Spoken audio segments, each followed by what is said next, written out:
Iniciamos hoje a jornada pelo quarto livro do Pentateuco, ou seja, da Lei do Senhor. E interessante que esse é um livro que causa um grande medo no quesito de que muitos chegam até esse lugar e param. Mas nós precisamos ser bloqueados. Talvez a palavra números, ela vem das nossos bloqueios que temos, muitos de nós temos com a matemática. Mas nós temos certeza que o Senhor nos ajudará a mergulharmos. Eu quero falar para vocês e tratar o livro de Números como um tempero, um sal da história. Por quê? Até agora nós observamos vários detalhes de toda a história, e o mais legal de tudo é que o capítulo de número 1 de Números, a primeira coisa que você tem que saber, ela é realmente a base de todo o livro. Os demais capítulos vão fazer, na verdade, uma espécie de... vão destrinchar aquilo que é falado no capítulo de número 1. Bem, o livro de Números, na verdade em hebraico, ele tem uma palavrinha que se chama Bimidbar, que significa no deserto, ou seja, Números é o relato do deserto. Relata a história da viagem de Israel, desde o Monte Sinai até as planícies de Moabe, nas fronteiras de Canaã.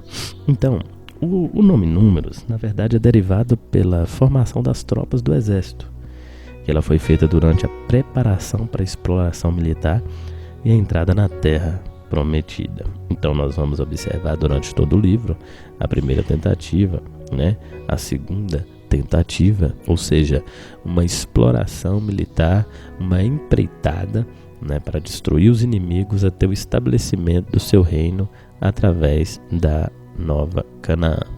Então nós observamos que a primeira direção que Deus dá para Moisés, e para localizarmos na história, esse momento a gente retorna, na verdade, ainda não havia sido construído o tabernáculo, como nós já aprendemos lá no livro de Levítico, de Êxodo, e também ainda não tinha acontecido aquele fenômeno do bezerro de ouro.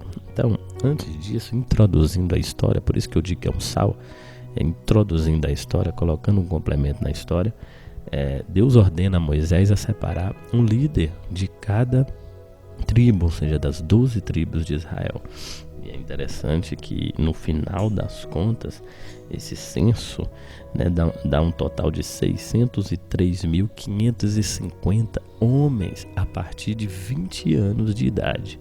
Daí se tem uma estimativa de que o povo de Israel passava-se dos 2 milhões de pessoas, porque naquele tempo, com certeza, como nos dias de hoje, há mais mulheres do que homens e muito mais crianças, porque o povo hebreu, ele tinha uma bênção do Senhor, as mulheres tinham uma bênção na madre, ou seja, eram muito férteis, então um grande número de povo. Daí o gosto de toda a história, daí a informação espetacular de toda a história, a condução de milhares de pessoas durante um deserto, todas as suas organizações.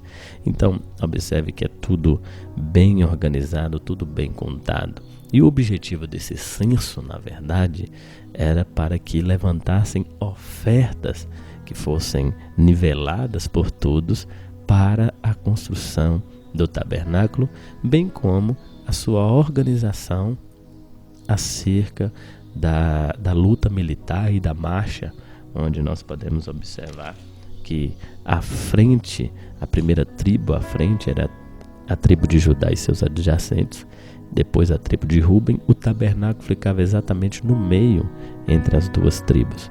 Depois vinha o terceiro grupo do exército, formado pelas tribos de Manassés, Efraim e Benjamim, e por último, atrás, o quarto grupo dos exércitos, a tribo de Aser, Dan e Naphtali. Observe que tudo na mais orquestrada organização, e é assim que precisamos caminhar. O reino de Deus, a conquista de territórios espirituais do reino de Deus, tem que se haver uma comunhão do corpo, uma comunhão do corpo de Cristo. Tem que andar ajustado, onde a presença do Senhor, que é simbolizada pelo tabernáculo, sempre precisa ser o elo entre os exércitos.